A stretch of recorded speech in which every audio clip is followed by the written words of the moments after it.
Crimes passionnels, disparitions inquiétantes ou machinations diaboliques, percer les secrets des faits divers les plus marquants et plonger au cœur des affaires les plus étonnantes de l'histoire judiciaire. La découverte de la vérité ne tient parfois qu'à un fil. Bienvenue dans Chroniques criminelles.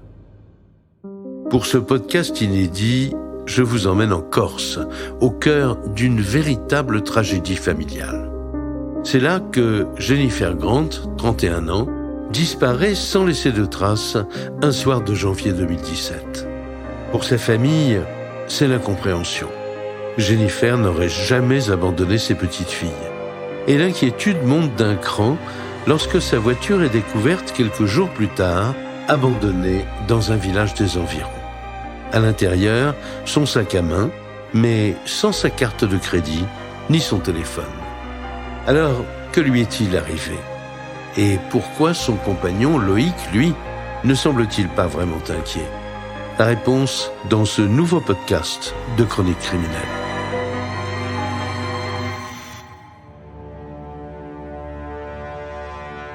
Janvier 2017, en Corse. C'est l'hiver, et il fait nuit noire sur ce petit village isolé. Alors que tous les habitants sont endormis, un individu charge discrètement un corps dans sa voiture. Il démarre son véhicule, puis disparaît vers une destination inconnue. Qui est cet homme? Et que s'est-il passé derrière les murs de cette maison? C'est le début d'une terrible tragédie familiale qui va traumatiser la région tout entière.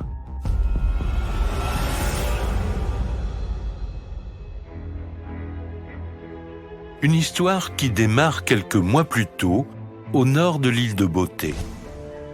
Vescovato est une petite localité très pittoresque, posée dans la nature, à quelques encablures de la mer Méditerranée. La commune de Vescovato est un environnement assez rural qui est situé à une vingtaine de kilomètres de l'agglomération de Bastia. Laurence de Roccaserra, avocate des parties civiles. Comme beaucoup de petits villages en Haute-Corse, c'est un lieu très convivial. C'est vraiment le petit village corse comme on l'entend et comme on peut l'imaginer. Cynthia Costa-Sigrist, avocate des parties civiles. Lorsqu'on ne connaît pas la Corse, paisible, tranquille. Dans ce village, qui est l'un des plus beaux de Haute-Corse, la plupart des habitants se connaissent.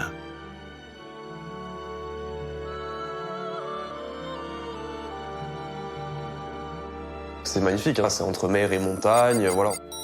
Antoine Giannini, journaliste à Corse Matin.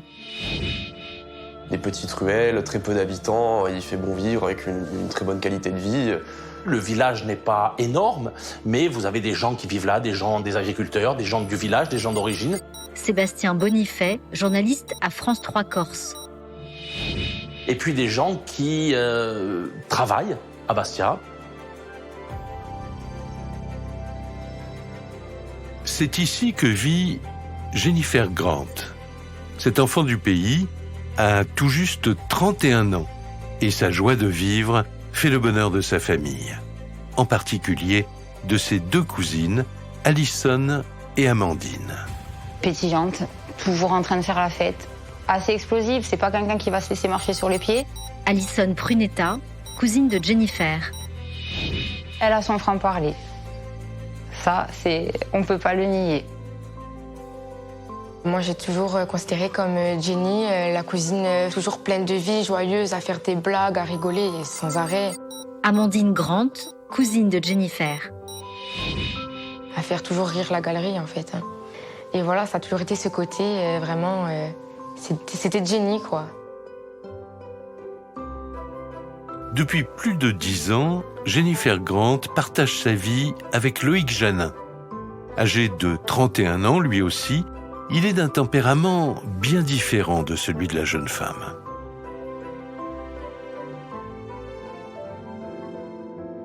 Loïc, physiquement, c'est monsieur tout le monde. C'est l'opposé, je pense, au niveau du caractère de Jennifer, c'est-à-dire que c'est quelqu'un, de l'aveu de tous, très introverti. Loïc Janin est quelqu'un qui est assez discret, qui ne s'épanche pas très facilement. Jennifer et Loïc se sont rencontrés sur leur lieu de travail en région parisienne. Ils avaient 20 ans à peine, et depuis, ils ne se sont plus quittés.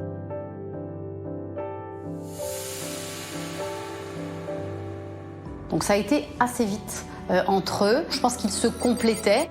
Linda Piperi, avocate de la défense. Et l'un trouvait en l'autre ce qu'il recherchait. Il y a effectivement un coup de foudre instantané, mais c'est un coup de foudre réciproque. Gilles Antomarchi, avocat de la défense. La magie opère. La magie opère dans un amour qui va durer entre eux, qui va durer. Voilà 5 ans que ce couple très amoureux a quitté le continent pour venir s'installer à Vescovato. Loïc s'est parfaitement intégré à la famille corse de Jennifer. C'est une famille assez nombreuse, qui est assez soudée, qui vraiment l'a adopté comme un fils. Leur mot, quasiment à toutes, c'est de dire que c'était une perle, Loïc. On l'a vraiment recueilli comme un membre de la famille, quoi, pas comme le compagnon de Jenny. C'était pas du tout une pièce rapportée. C'était quelqu'un d'important pour la famille. Réunions de famille, fêtes de fin d'année, repas dominicaux, Loïc Janin a été adopté par sa belle famille, même s'il est d'un caractère plutôt discret. J'ai pas eu souvent de discussions réellement poussées avec lui, à part bonjour, au revoir, rigoler vite fait avec ses enfants. Mais c'est vrai qu'il était toujours en retrait, dans un coin de la maison, à regarder un peu ce qui se passait. Il vivait plutôt en famille, il se réalisait plutôt au sein de sa famille, ce premier cercle avec sa femme et ses enfants. Jennifer Grant et Loïc Janin ont 2 petites filles âgées de 3 et 7 ans. Comme tant d'autres jeunes mamans, Jennifer est attachée plus que tout à ses enfants. J'étais jeune, mais j'adorais les bébés. J'étais là, je voulais m'en occuper, je voulais lui donner le biberon. Elle me disait, regarde, tu la prends comme ça, tu fais comme ça. Et elle m'a appris beaucoup de choses et elle était très très fière de nous montrer ce qu'elle était en fait. Jennifer est employée dans une grande surface de bricolage. Loïc, lui, travaille comme agent de piste à l'aéroport de Bastia. Ils sont propriétaires d'une jolie maison située à la sortie de Vescovato. Ainsi s'écoule le quotidien sans nuages du jeune couple. Ils ont leurs 2 filles qui vont pouvoir grandir dans le jardin, qui vont pouvoir courir dans la forêt. C'est le retour à la nature, c'est le retour à la Corse, c'est le retour aux racines, c'est le retour à la famille. On se dit, tout va bien, ils arrivaient à s'acheter une maison, ils ont des enfants, ils travaillent pour, et tout se passe bien. Une existence harmonieuse sous le soleil de la Corse qui s'interrompt brutalement le 28 janvier 2017.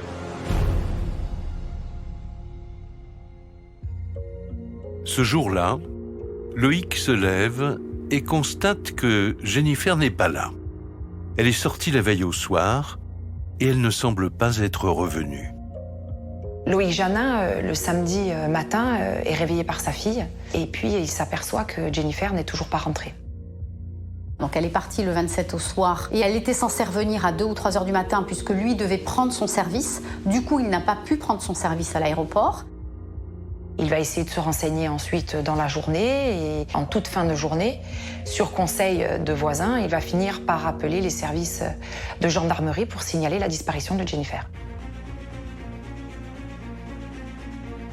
Jennifer, dit-il, est sortie pour la soirée et elle n'est jamais rentrée.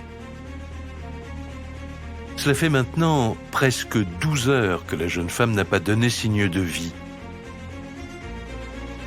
A-t-elle eu un accident ? Les forces de l'ordre s'assurent d'abord qu'elle n'a pas été admise dans un hôpital de la région. Dimanche 29 janvier 2017, au matin. Toujours aucune nouvelle de la jeune mère de famille. Mais pour Amandine et Alison, ses cousines, aucune raison de s'inquiéter. Et je vois ma mère qui arrive dans la chambre en me disant « Oh, tu sais pas quoi ?» Et je dis « Non, qu'est-ce qu'il y a ?» Elle me dit « Jenny, elle a disparu. » Et je revois ma mère et moi rigoler et dire « Ouais, c'est rien de grave, elle va revenir. » Comme d'ailleurs toute la famille qui se dit « C'est rien, c'est Jenny. » Et de toute façon, elle a ses filles à la maison, elle va revenir. Je me dis, bon, moi je sais que quand je sortais, des fois ça m'arrivait de rentrer chez des amis, de dormir, de me réveiller un peu trop tard dans la journée. Donc je me suis dit, bon, il est dimanche matin, on est 10h, attendons de voir le dimanche soir. Les heures passent et Jennifer ne répond ni à ses cousines, ni à Loïc, son compagnon. Le voilà désormais seul avec leurs 2 filles, dans leur maison de Vescovato. Donc finalement, Loïc Janin explique à la famille qu'il a essayé d'envoyer des messages à Jennifer, qu'elle ne répond pas. Il a essayé de l'appeler, pareil, elle ne répond pas. Antoine Giannini, journaliste à Corse Matin. La famille, pareil, a tenté également d'appeler Jennifer, mais le téléphone est éteint, donc finalement, il n'y a pas de contact. Impossible de joindre Jennifer. Interrogé par les gendarmes, Loïc Janin détaille les circonstances de son départ. Une soirée marquée par une dispute. Il explique qu'il devait sortir ce soir-là, que Jennifer lui a fait une scène. Cynthia Costa-Sigrist, avocate des parties civiles. Et qu'elle ne souhaitait pas qu'il quitte le domicile. Jennifer Grant l'en a empêché parce qu'il voulait simplement aller boire un coup, c'est ce qu'il raconte en tout cas aux gendarmes. Pour les enquêteurs, voilà qui pourrait constituer un début de piste. Loïc avoue qu'après 10 ans de vie commune, l'ambiance au sein du foyer n'était plus vraiment au beau fixe. En réalité, il y a vraiment un contexte de dispute conjugale. Il y a une usure, l'amour commence un peu à s'estomper et voilà, il y a une tension dans le couple et c'est palpable. Ouais. Dispute à répétition, incompatibilité d'humeur.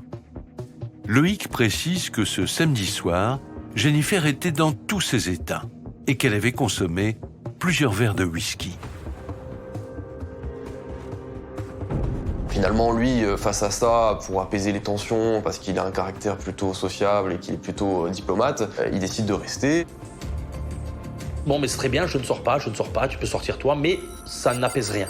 Sébastien Bonifay, journaliste à France 3 Corse. Ils continuent à se disputer. Donc, effectivement, si elle a bu, qu'elle a pris la voiture, qu'elle est partie... Alors, imaginez le cocktail. 48 heures déjà que l'on est sans nouvelles de Jennifer Grant. Elle a disparu avec son véhicule au beau milieu de la nuit. Alors que l'obscurité retombe sur Vescovato, les gendarmes envisagent le pire. Il fait nuit. Vous conduisez, alors même si elle connaît les routes, elle n'est pas née là, elle est là que depuis quelques années. Ce sont des virages qui sont au bord d'un pic. C'est, autant se l'avouer, extrêmement mal éclairé. Vous n'avez pas un lampadaire entre Vescovato et la plaine. Évidemment que la famille s'inquiète terriblement, c'est-à-dire qu'elle a peut-être pu basculer dans un précipice, comme ça arrive malheureusement trop souvent en Corse.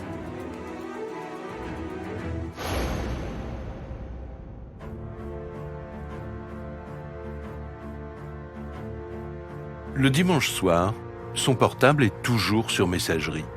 Pour ses proches, une chose est sûre, Jennifer n'est pas du genre à disparaître tout un week-end.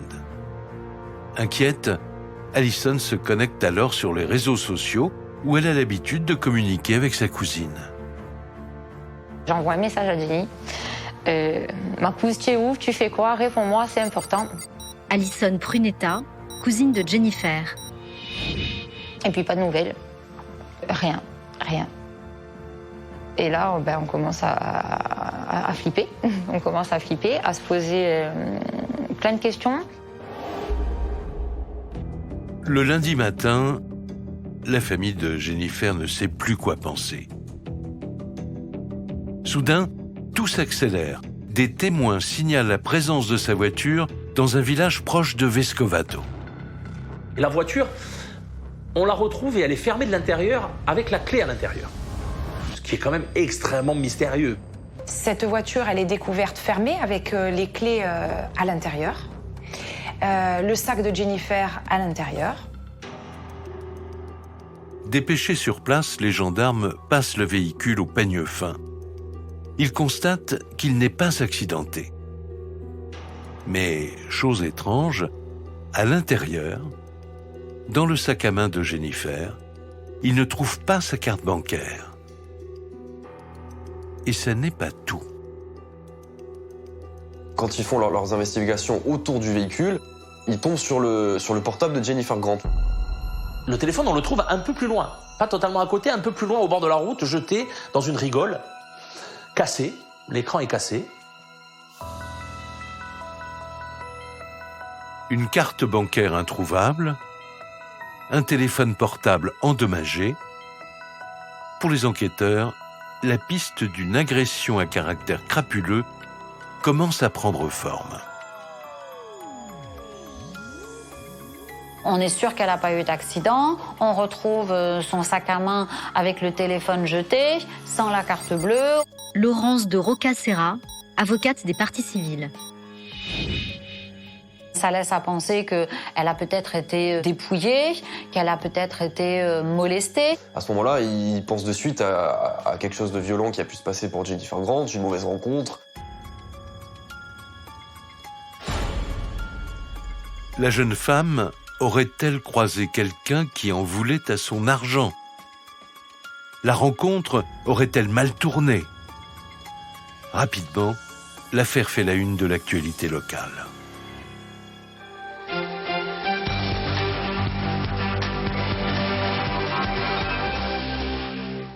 La disparition de Jennifer Grant inquiète de plus en plus les autorités. Sa voiture a été retrouvée ainsi qu'un portable. Garé à proximité d'un cours d'eau à Uckerciolo, le groupement de gendarmerie de Haute-Corse inspecte minutieusement le lit des rivières. Soit à remonter ou redescendre les berges, soit éventuellement dans le Golo ou un peu plus profond, à effectivement voir si on ne serait pas en mesure de retrouver d'une manière ou d'une autre quelques indices, une trace qui nous permette de savoir qu'elle était présente à un moment donné. Sa disparition a choqué les habitants de Vescovato. De visu, je la connaissais parce qu'elle amenait ses enfants à l'école d'Arienne. Et comme j'ai la mienne aussi qui va à l'école d'Arienne, elle connaissait sa petite fille.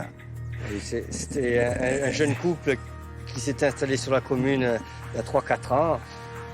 Ils ont 2 petites filles scolarisées sur le groupe scolaire d'Arienne, de 3 et 7 ans. Bon, au premier abord, ça me paraissait une femme très, très sérieuse, sans problème avec qui que ce soit. Une jeune mère de famille qui s'est volatilisée depuis 4 jours. Parmi les habitants de l'île de Beauté, l'affaire Jennifer Grant occupe toutes les conversations. L'âge de la jeune fille, le visage qu'ils ont vu apparaître régulièrement sur les tracts, sur les affiches, sur les réseaux sociaux, ça avait donné un visage à ce drame-là. Tout ça crée un émoi dans la micro-région de Vescovat et surtout sur la Haute-Corse. Une émotion qui va se traduire par un vaste élan de solidarité. Des proches de la famille, des habitants du village ou de simples citoyens se portent volontaires. Objectif, retrouver Jennifer coûte que coûte. Tout le monde se mobilise pour participer aux recherches. Tout le monde se mobilise auprès des services enquêteurs. Il y a une activité qui est énorme et qui est remarquable, qui est même impressionnante parce qu'elle mobilise tout le monde. Et en Corse, on a plutôt tendance à se mobiliser pour ce genre de choses. Au sein de la famille également, la solidarité bat son plein. Pas question pour Amandine, la jeune cousine de Jennifer, de rester inactive. Du haut de ses 16 ans, elle insiste pour se joindre aux recherches en cours. Donc là, je réfléchis pas, j'appelle mes parents et je dis je veux participer au battu, je veux venir aider. Amandine Grant, cousine de Jennifer. Je ressens le besoin d'être là, donc je veux être là et j'y suis. Donc on se regroupe tous et puis on fait des petits groupes de 3-4 et chacun part dans une direction. Donc on part sur des terrains, on ne sait pas ce qu'on cherche, on ne sait pas où on cherche, mais on cherche. Mais on revient toujours bredouille, quoi. On revient sans rien. Malgré de longues recherches à Vescovato et dans les environs, aucun indice n'est découvert. Et surtout, toujours aucune trace de Jennifer Grant. Pour Loïc et ses 2 enfants, c'est l'incompréhension. Plus les jours passaient et plus vraiment cette disparition devenait de plus en plus mystérieuse, inquiétante. Linda Piperi, avocate de la défense. Les 2 petites filles étaient vraiment très malheureuses, Loïc aussi, bien sûr. Il est entouré, évidemment, parce qu'on le voit comme une victime collatérale. Sébastien Bonifay, journaliste à France 3 Corse. C'est aussi une victime de cette affaire, autant que la famille, autant que les filles. Évidemment, c'est le compagnon.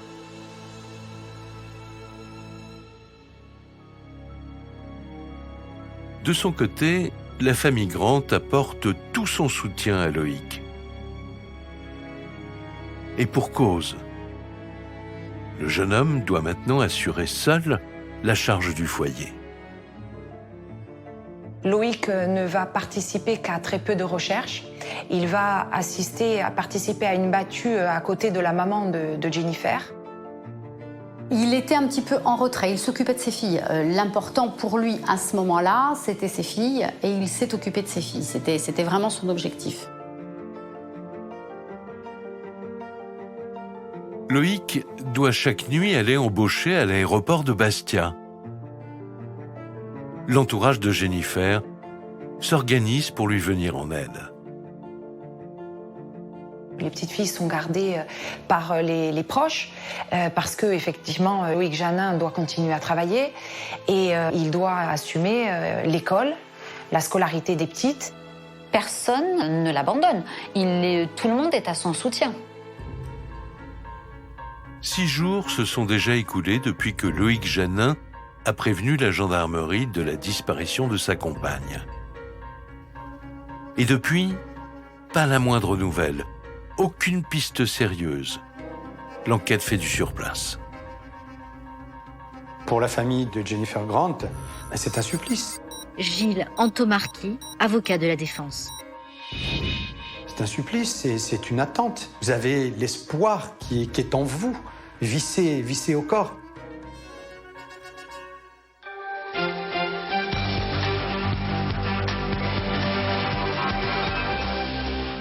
Les recherches se poursuivent. Aujourd'hui, une semaine après la disparition de Jennifer Grant. Cette jeune mère de famille de 31 ans n'a plus donné de signe de vie depuis le 27 janvier dernier. Seul son véhicule et son téléphone portable ont été retrouvés depuis. Les investigations sont désormais confiées à la section de recherche de Borgo, près de Bastia. Pour ces enquêteurs aguerris, une première évidence s'impose. La découverte du véhicule met un terme à toutes les suppositions. Laurence de Roccaserra, avocate des parties civiles. D'un départ volontaire de Jennifer. À ce stade-là, le départ volontaire n'est pas envisageable. Cynthia Costa-Sigrist, avocate des parties civiles. D'autant plus que Jennifer était trop attachée à ses filles. Pour moi, elle n'aurait jamais pu abandonner ses enfants. J'ai toujours eu le souvenir de Jenny, très proche de ses filles. Jamais elle aurait pu abandonner ses filles, jamais.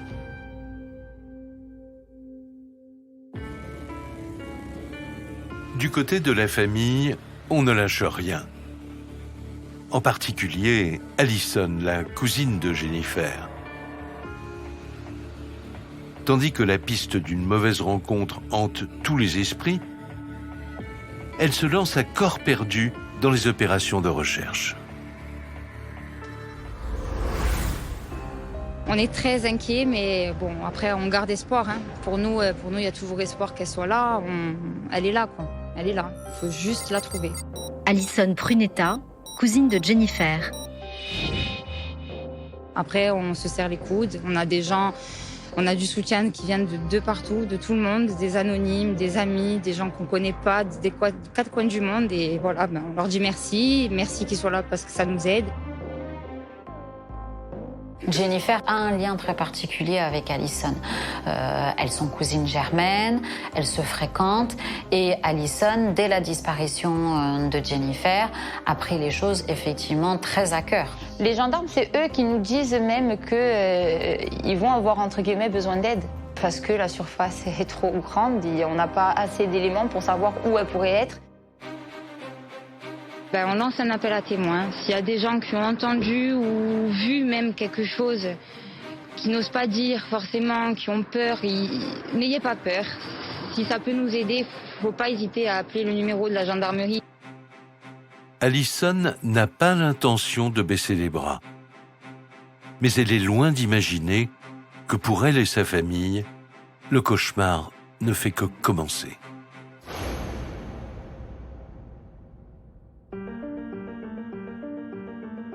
Les gendarmes ont écarté la piste du départ volontaire, mais ils n'ont rien qui puisse accréditer celle d'un acte crapuleux. Ni la carte bancaire de Jennifer, ni son téléphone portable n'ont été utilisés. Les pistes qui s'ouvrent au fur et à mesure se referment aussi vite.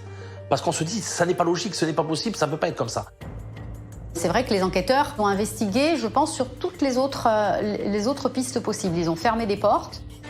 Alors que s'est-il passé cette nuit du 27 janvier 2017 ? Et où est la jeune femme ? Pour les enquêteurs, il reste une hypothèse à creuser, celle d'un différend conjugal entre Jennifer et son compagnon. Dès le premier jour, le père de famille leur avait confié que la vie de couple n'était pas si simple ces derniers temps. Et une chose les intrigue particulièrement. Loïc, à l'inverse d'Alison, la cousine, ne participe quasiment pas aux recherches. Les gendarmes commencent à se focaliser sur Loïc Janin.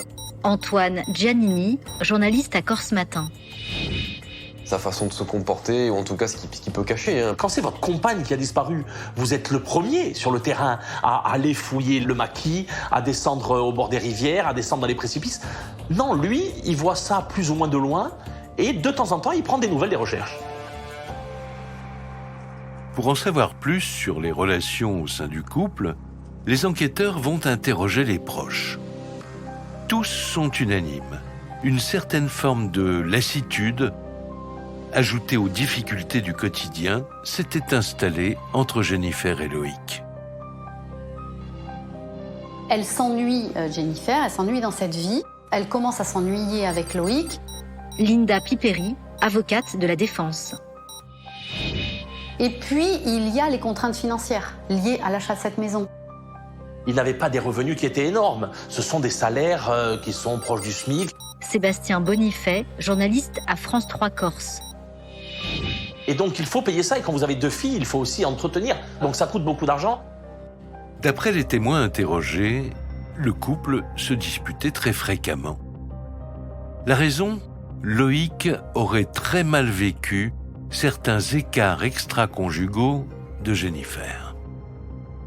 On se rend compte en réalité que Jennifer va petit à petit s'éloigner de Loïc, c'est-à-dire qu'elle va d'abord avoir des contacts avec des jeunes hommes par l'intermédiaire de réseaux sociaux. Et puis elle a même après rencontré physiquement un de ses amants. Un couple à la dérive depuis plusieurs mois, et cette jeune femme qui disparaît brutalement, pour les enquêteurs, c'est peut-être le tournant de cette affaire. Faudrait-il chercher dans ces histoires d'infidélité ? Il y avait eu des difficultés au début de l'année 2016 avec une séparation qui avait été envisagée sérieusement, mais le couple avait décidé de se donner une chance et le couple s'était reformé. Ils ont eu une période de réconciliation qui a été pendant l'été 2016, qui a duré 2 mois. Le bonheur était revenu. Mais ce bonheur, hélas, sera de courte durée. Ces 3 derniers mois, en effet, les disputes auraient repris de plus belle dans la maison, à tel point qu'un jour, les voisins avaient même dû alerter la gendarmerie locale.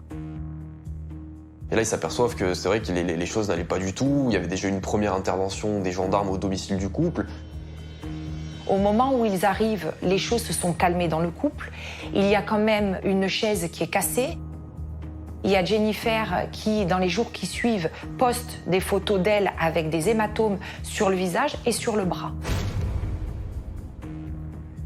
Jennifer aurait-elle été victime de violences conjugales ? En consultant leurs fichiers, les enquêteurs découvrent qu'elle n'avait jamais déposé plainte. Mais une chose est claire, le couple était en pleine rupture.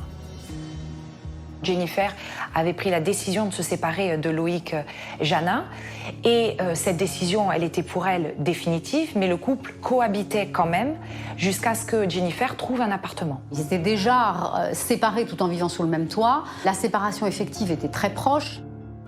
Et donc, évidemment, c'est un moment qui est assez difficile, hein. C'est le couple qui est à la fin de son histoire.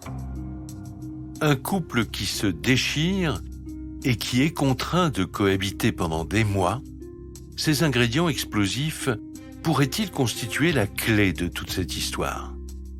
Les gendarmes ont de plus en plus de raisons de s'interroger.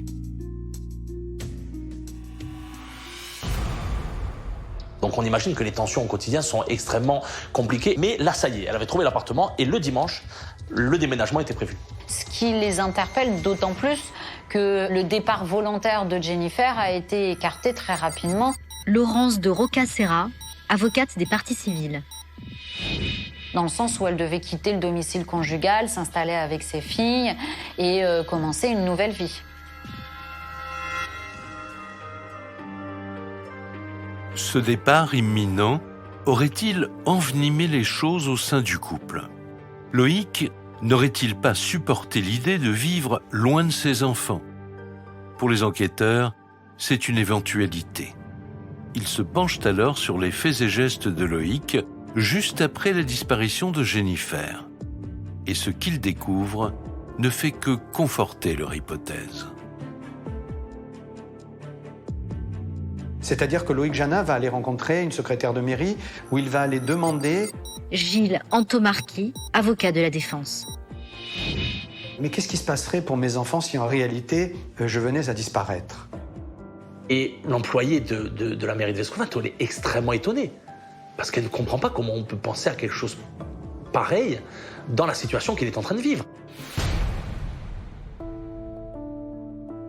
Une scène surréaliste. Mais le plus étonnant reste à venir, car en examinant les SMS envoyés par Loïc le jour de la disparition de Jennifer, la gendarmerie obtient une avancée déterminante. Alors, il fait quelque chose qui a mis beaucoup le doute dans la tête des enquêteurs. C'est qu'il prend soin de prévenir par SMS une amie qu'il ne pourra pas la voir le soir comme c'était prévu.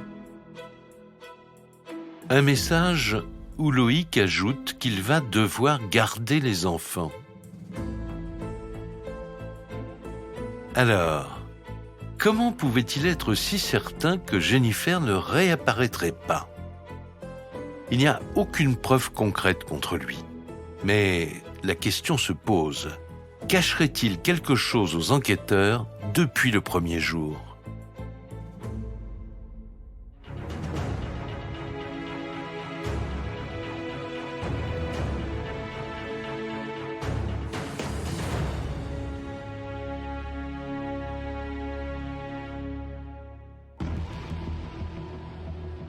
Section de recherche de Borgo, le 9 février 2017.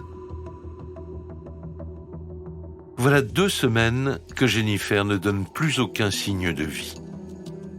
Les gendarmes ont la conviction que Loïc Janin est impliqué dans cette disparition. Ils le placent en garde à vue pour en avoir le cœur net. Et d'ailleurs, quand ils vont l'arrêter, le matin, il dit « Je m'y attendais, c'était normal, je suis le compagnon, je savais qu'à un moment, je serais mis en garde à vue. » Les enquêteurs pensent le mettre face à ses contradictions et obtenir très rapidement les aveux de Loïc Janin. Mais les enquêteurs se heurtent vite à un obstacle. Faute d'indices matériels probants, ils n'ont pas grand-chose pour le déstabiliser. juste un comportement troublant durant les recherches et des disputes à répétition dans le couple. Reste que Loïc n'a pas du tout l'air inquiet. Il comprend tout à fait ce qu'il fait là, il n'est pas du tout énervé. Antoine Giannini, journaliste à Corse Matin. Il est plutôt calme. Il a une attitude très collaborative. Linda Piperi, avocate de la défense. Mais il reste sur son histoire de dispute et de départ de Jennifer. En fin de journée, à sa 5e audition, les enquêteurs n'ont toujours pas avancé. Loïc Janin n'en démord pas. Il se dit totalement étranger à cette disparition. Dans les propos, si vous lisez les premières auditions, vous vous dites... Sébastien Bonifay, journaliste à France 3 Corse. Il est droit dans ses bottes, il sait ce qu'il dit, quoi. Allant même jusqu'à dire aux enquêteurs, mais je vois où vous venez d'en venir, vous imaginez que c'est moi, mais non, en aucun cas. Cynthia Costa-Sigrist, avocate des parties civiles. Moi, je veux savoir ce qui est arrivé à Jennifer. J'ai besoin qu'on la retrouve pour ses filles, pour moi. Et en aucun cas, je suis responsable de tout ça. Pour les gendarmes, le résultat est là. Impossible d'obtenir quoi que ce soit. Et si effectivement Loïc n'avait rien à se reprocher? Et s'il s'était tout simplement trompé de suspect? Le doute commence à s'installer. Alors, il décide de changer de stratégie. Il s'enferre dans la position qu'il a soutenue pendant les 14 jours d'investigation. Voilà, il répète inlassablement les mêmes choses, il pleure quasiment tous les jours, et finalement, les gendarmes, dans cette garde à vue, ils lui donnent l'occasion de se soulager une bonne fois pour toutes. Avant de le conduire en cellule pour la nuit, les enquêteurs tentent le tout pour le tout. L'ayant mitraillé de questions pendant une journée entière, ils adoptent avec lui une attitude plus conciliante. Ils le prennent un petit peu par les sentiments, ils essayent de le rassurer, lui dire que c'est quelqu'un de bien et qu'il faut qu'il dise la vérité et qu'on pourra presque tout comprendre. Et ils veulent essayer de lui faire comprendre que s'il avoue, il pourra peut-être expliquer que c'est un coup de sang, qu'il le regrette. Et finalement, ils vont petit à petit emmener les auditions dans ce cadre-là, sous cet aspect-là.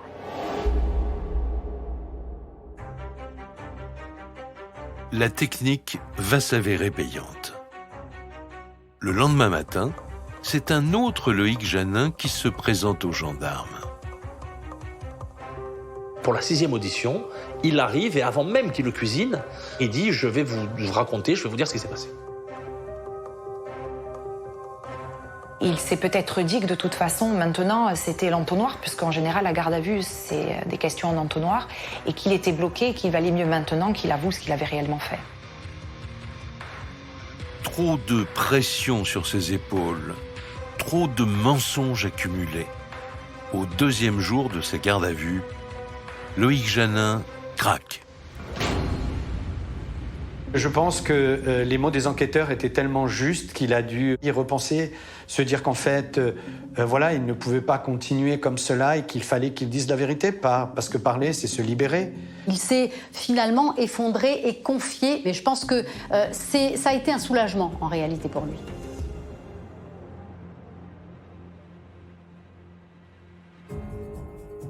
Le jour vient de se lever sur l'île de Beauté. Devant les enquêteurs, Loïc raconte à nouveau cette fameuse soirée d'hiver. Et il livre une version bien différente de celle qu'il avait racontée aux gendarmes le jour de la disparition. Au petit matin, quand il fait ses déclarations spontanées... Laurence de Roccaserra, avocate des parties civiles. C'est encore un peu de la faute de Jennifer. De suite, il va expliquer que dans le cadre de cette dispute, elle s'est emparée d'un couteau, que lui, dans un geste finalement de défense et de réflexe, a porté sa main ou ses mains, il n'en a pas le souvenir, au niveau du cou de Jennifer.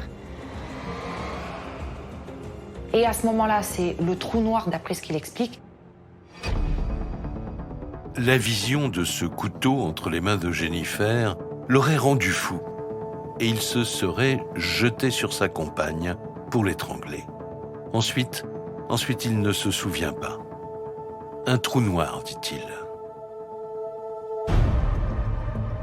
Lorsqu'il reprend ses esprits, sa compagne est allongée au beau milieu du salon. Et manifestement, elle ne respire plus.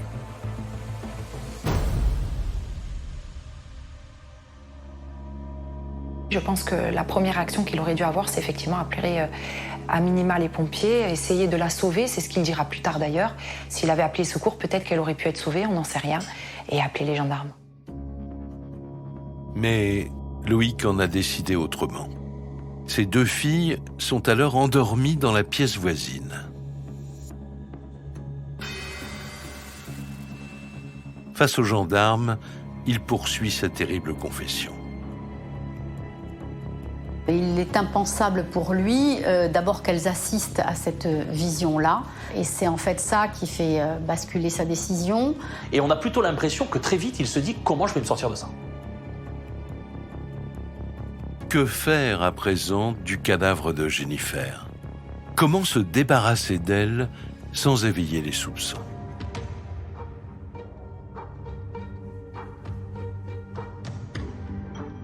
C'est une scène surréaliste où finalement, d'un état de panique, il arrive à reprendre son sang-froid. Et là, en pleine nuit, il a la lucidité quand même de déshabiller Jennifer qui était en pyjama, de la rhabiller, de la chausser, de prendre son sac, de prendre son téléphone. Et voici le scénario imaginé par Loïc. Laisser croire à un départ volontaire de Jennifer, suivi d'une mauvaise rencontre. Et pour cela, il faut qu'elle soit découverte le plus tard possible. Et à partir de là, il va la traîner jusqu'au véhicule automobile. Il charge Jennifer dans la voiture et il part. Il cherche un endroit où personne ne pourra voir le corps de Jennifer. Loïc n'a plus dès lors qu'une seule idée en tête. Abandonner le corps de sa compagne au fond d'un ravin et revenir chez lui à temps en espérant que ses filles ne se réveillent pas. Mais avant, il doit disperser les indices. Il ramène la voiture au domicile, il prend la voiture de Jennifer Grant. Antoine Giannini, journaliste à Corse Matin. Donc là, qui dépose à Querciol. Et là, il abandonne la voiture. Sébastien Bonifay, journaliste à France 3 Corse. Il laisse le sac, il jette le téléphone. Il revient à pied, il y a à peu près 3 km dans la nuit à son domicile. Cynthia Costa-Sigrist, avocate des parties civiles. Et pendant tout ce temps-là, ses petites filles dorment toutes seules à la maison. Tout se déroule comme prévu. Loïc parvient à rentrer chez lui avant les premières lueurs du jour. Quant à ses 2 filles, elles n'ont rien entendu, ni rien remarqué d'anormal, hormis bien sûr l'absence de leur maman au petit matin.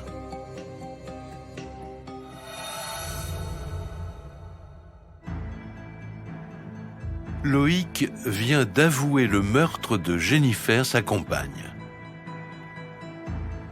Les enquêteurs doivent maintenant retrouver le corps de la jeune femme pour vérifier sa version.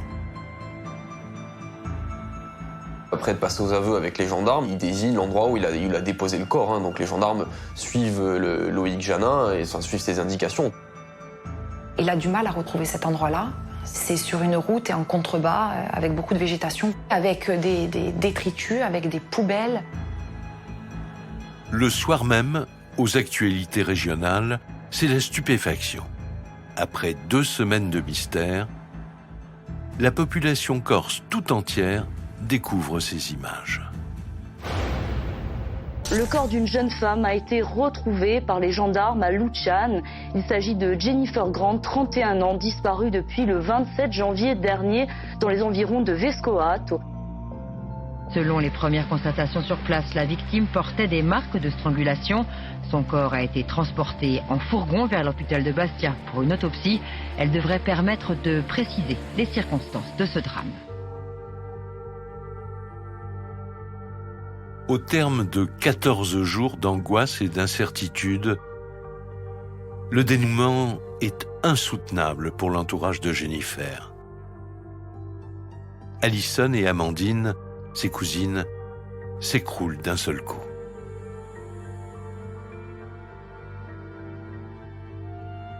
J'appelle ma famille, j'appelle ma tante, la maman d'Amandine.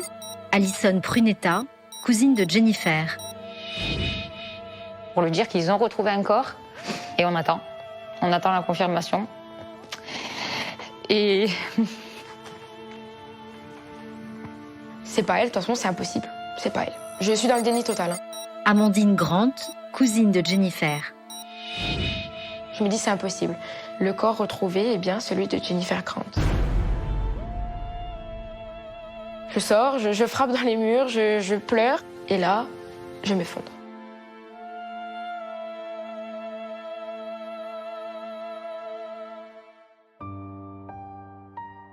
Loïc Janin est transféré vers le tribunal de Bastia. Poursuivi pour homicide volontaire sur conjoint, il est aussitôt placé en détention provisoire.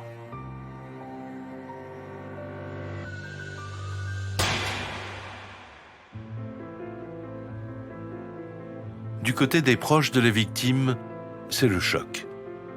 Surtout lorsqu'ils réalisent que pendant 14 jours, Loïc n'a rien laissé transparaître. Bien au contraire. Toute la famille s'est vraiment agrégée autour de lui, a fait corps. Linda Piperi, avocate de la défense.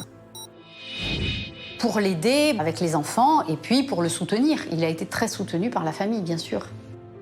Il est soutenu, il est épaulé. Laurence de Roccaserra, avocate des parties civiles. Il est reçu par la cellule familiale de Jennifer Grant. Loïc, à ce moment-là, est extrêmement entouré. Pour Alison et Amandine, qui s'étaient tant impliquées dans les recherches, les mensonges de Loïc, durant ces 2 semaines, sont impardonnables. Je lui envoie des messages les premiers jours le soir pour lui dire qu'il tienne le coup. Qu'il tienne le coup. Qu'on va la retrouver.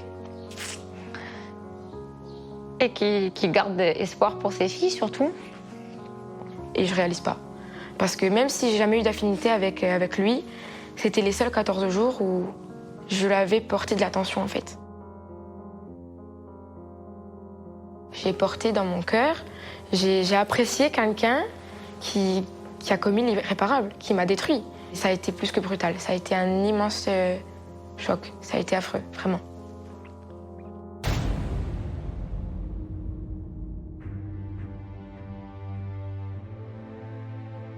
Un crime sordide, doublé d'un terrible sentiment de trahison.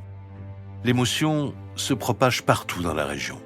Les messages de solidarité sont si nombreux que la famille de Jennifer organise un rassemblement pour lui rendre hommage. On a l'idée émerge un peu de tout le monde, hein, des cousines, donc Amandine, moi, de ma maman, de ma tata. On y pense, on a envie pour parler des féminicides, pour que les gens sachent. Ce jour-là, moi, j'avais beaucoup d'amis à moi qui étaient là pour m'épauler, hein, bien sûr. Et donc, je me suis mis en tête de cortège. J'ai porté la banderole et c'est parti. On marche en silence. Et je marche, mais avec une seule image en tête. C'est l'image de quand je suis arrivée sur la place Saint-Nicolas et que j'ai vu tout ce monde et que je me suis dit waouh, tout ce monde pour Jenny, mais waouh. Centre-ville de Bastia, 13 février 2017. 3 jours se sont écoulés depuis la découverte du corps de la jeune mère de famille. Plus d'1 millier de personnes a répondu à l'appel. Alors dans cette marche blanche, il y a beaucoup d'émotions. Beaucoup d'émotions. Les proches de Jennifer Grant sont en première ligne. Il y a les pleurs. On est sensibilisé par ce qui est arrivé à Jenny. On voudrait que ça se répète plus et que justice soit faite. Ça sert à rien la violence. On peut régler tout par les mots, par la parole. Voilà. Une marche silencieuse où l'on peut lire la tristesse, mais aussi la colère sur les visages. Lentement, le cortège se dirige vers le parvis du palais de justice de Bastia. C'est là qu'Alison, la cousine de Jennifer, en première ligne depuis le début, prend la parole. Sans jamais prononcer le nom de Loïc Janin. Ma cousine, tu avais choisi de prendre un tournant dans ta vie. Mais il en a décidé autrement. Il nous a laissé 14 jours dans l'espoir, puis dans le tourment. 14 jours dans le noir et le néant.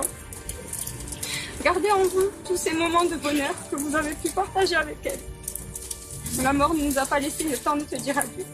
Je ne te dis pas adieu, mais au revoir.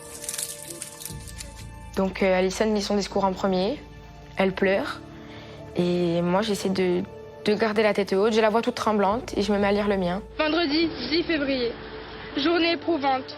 Le matin en cours, je t'écris une petite lettre dans laquelle je te dis que je te retrouverai, que tu ne dois pas t'inquiéter. Le midi, je reçois un message de condoléances, et là, c'est le chaos. Et à la fin, je vois tous ces visages fermés, je vois des larmes, et on se recueille tous.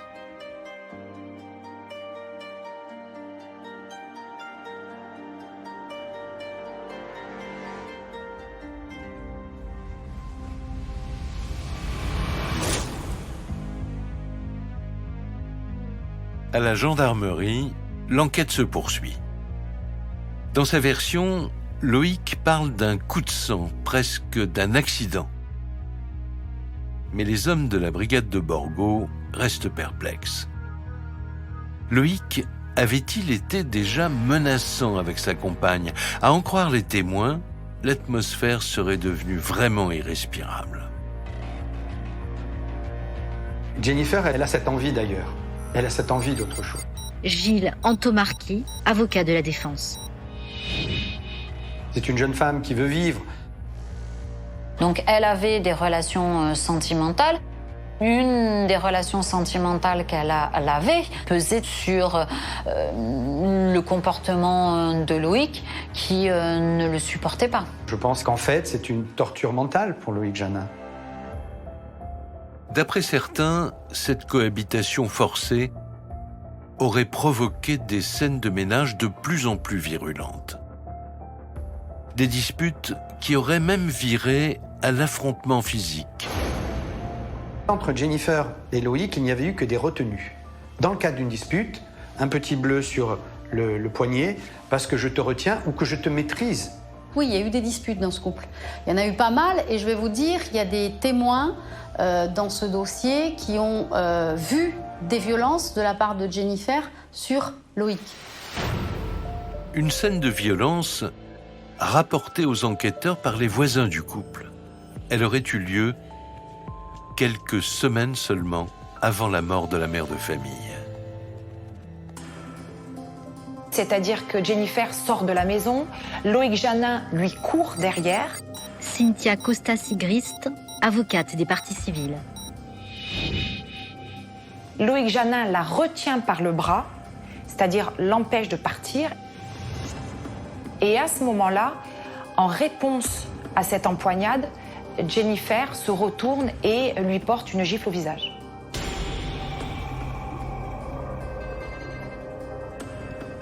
Une tension extrême qui aurait dégénéré à la mi-janvier 2017 lorsque Jennifer décide de quitter la maison avec leurs 2 filles. Une perspective que Loïc n'aurait pas supportée. C'est vrai qu'il a une idéalisation du couple. Linda Piperi, avocate de la défense. Une idéalisation du couple et de la famille. En fait, il se retrouve dans une situation où l'impossible est advenu. Et par ailleurs, c'est de sa faute. C'est son acte qui a mis un terme à leur amour. Des accusations d'adultère, une séparation qui s'achève en tragédie. Le scénario retenu par la justice semble désormais limpide. Loïc a étranglé Jennifer pour ne pas qu'elle lui échappe. Mais pourra-t-il convaincre les jurés de lui accorder des circonstances atténuantes ?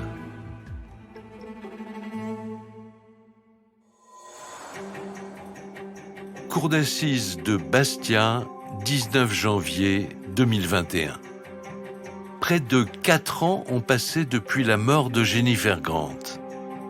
Loïc Janin est dans le box des accusés. Face à lui, la famille de la victime au grand complet. Amandine et Alison, ses cousines, sont au premier rang. On a même essayé de me dissuader d'aller au procès parce que, voilà, pour me préserver, parce que j'avais énormément souffert. Amandine Grant, cousine de Jennifer. J'ai voulu y aller, j'avais besoin d'y aller, je ressentais vraiment ce besoin, même pour Jenny, pour ses filles. Ces 4 jours, on en attend juste que justice soit faite, même si ça ne nous ramènera jamais Jenny. Alison Prunetta, cousine de Jennifer. Et on se dit que pour tout ce qu'on a fait pour lui, il nous le doit. Il nous doit au moins ça, de nous dire réellement ce qui s'est passé. Alors que la famille attend des réponses, l'accusé, lui, campe sur ses positions. S'il reconnaît avoir tué Jennifer, il n'a jamais, dit-il, exercé de violence sur elle avant le drame. On ressent la souffrance de Loïc Janin à l'audience. Elle est palpable. On ressent surtout qu'il ne rétracte rien de ses responsabilités, qu'il assume.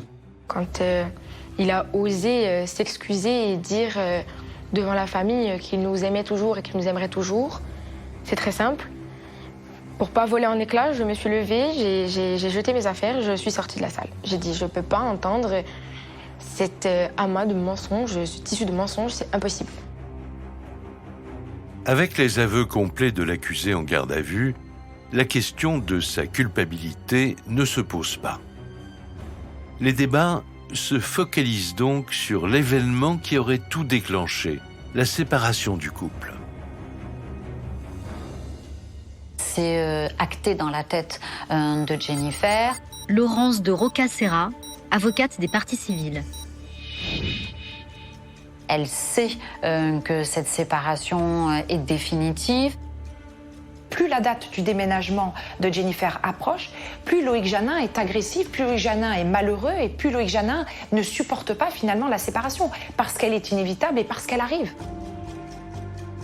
Une théorie confirmée à l'audience par un premier coup de théâtre. L'accusation fait diffuser un message vocal de Jennifer où elle se dit battue et terrorisée par le comportement de Loïc. 48 heures avant le drame, elle est également victime de violences. Elle va laisser un message téléphonique à un proche qui sera entendu lors du procès. J'avais nullement conscience ni connaissance de toutes ces violences morales, physiques. Je n'avais pas du tout conscience, moi. Ce sera beaucoup plus de violence psychologique. Il est assez malin pour pas laisser de traces et pour moi, l'esquinter de l'intérieur. C'est ma phrase, mais l'esquinter de l'intérieur, quoi. Ouais. C'est dans une atmosphère très tendue que l'accusé tente de se défendre. Et il explique pourquoi ce fameux soir de janvier, il a commis l'irréparable. D'après lui, Jennifer l'aurait poussé à bout. Elle textotait avec un de ses amants qu'elle devait retrouver le lendemain soir, avec lequel elle devait passer la soirée du samedi soir. Et c'était effectivement des messages assez chauds, on va dire, assez coquins. Qui soulignait à quel point son amant actuel était performant. Sébastien Bonifay, journaliste à France 3 Corse. Vraiment, on frappe au-dessus de la ceinture, c'est très très très violent. Des déclarations qui font sensation dans la salle de cour d'assises. Pour la défense, c'est parce que Jennifer lui aurait fait lire ses messages érotiques que la situation aurait soudain dérapé. Elle l'a un peu défié avec les messages qu'elle envoyait à cet homme. Une sorte de provocation pour vraiment peut-être l'humilier. Il a parlé d'humiliation. Et là, il y a cette déconnexion totale du cerveau. Gilles Antomarchi, avocat de la défense. Le fusible saute et il y a cet acte qui est un acte terrible. Quant au crime proprement dit, impossible d'en savoir davantage. Dans son box, Loïc Janin affirme n'en garder aucun souvenir. Il invoque encore et toujours ce fameux trou noir. Tribunal de Bastia, 22 janvier 2021. Après 4 jours d'audience, le couperet tombe. L'accusé, reconnu coupable de meurtre, est condamné à 20 ans de réclusion criminelle. Il n'a pas bénéficié de circonstances atténuantes. Un verdict accepté par la famille de la victime comme par la défense, qui ne fait pas appel.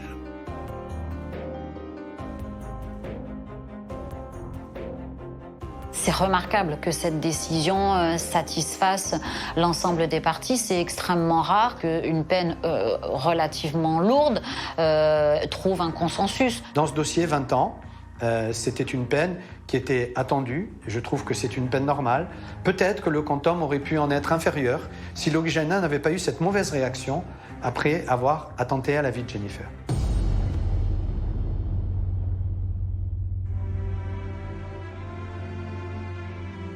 Les années ont passé, mais cette tragédie reste gravée dans l'esprit d'Alison et d'Amandine. Pour les 2 jeunes femmes, les souvenirs de Jennifer se mélangent désormais à une infinie tristesse.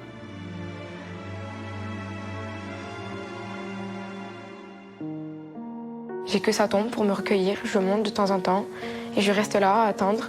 Je sais pas ce que j'attends. Et c'est horrible, parce que on tourne jamais la page en fait. Je me demande sans cesse, je me dis mais j'ai 20 ans, est-ce que quand j'aurai 40 ans, j'aurai encore ces images dans ma tête? Est-ce que ça va me poursuivre encore longtemps? Et c'est très compliqué de rester avec tout ça en tête, quoi. On se dit qu'on aurait peut-être pu la sauver.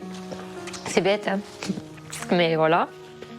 Ouais. On s'en veut, je pense. Du moins, moi, c'est ce que je ressens. Je m'en veux. De ne pas avoir peut-être été plus présente.